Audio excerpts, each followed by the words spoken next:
आपने कहा साहब कि 2500 रुपए की धनराशि 4100 हो रही है, तो मैंने पहले तो दोनों के 2 जीरो काट लिए।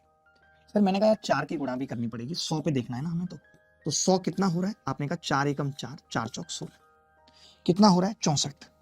तभी एक बच्चा बोला कि जी एक साल में 16 रुपए ब्याज मिलनी चाहिए, आप कह रहे हैं 64 मिली है।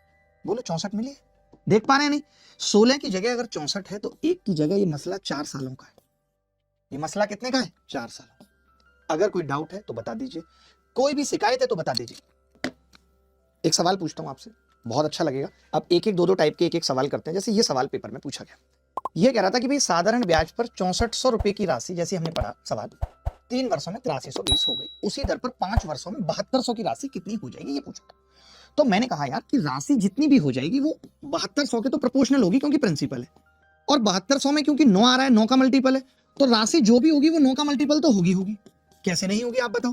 तो आपने कहा जी बिल्कुल होगी। मैंने देखा यार 9 का मल्टीपल तो एक ही ऑप्शन में, तो यही उत्तर हो गया। बार बार एक बात बता रहा हूं, बार बार एक चीज समझा रहा हूं कि अमाउंट 2 ही बातों पर निर्भर करता है, एक पी, एक 100 प्लस आरटी। मैंने इस सवाल में इस चीज का क्या उपयोग था, इसको खत्म कर दिया। मैंने कहा इसकी जरूरत नहीं है, अगर मुझे प्रिंसिपल में 9 दिख गया तो अमाउंट भी 9 का मल्टीपल होगा। और ये बातें आपको अपने रिफ्लेक्स में लानी पड़ेंगी, रटनी पड़ेंगी, सीखनी पड़ेंगी, बिना उसके कुछ नहीं हो सकता।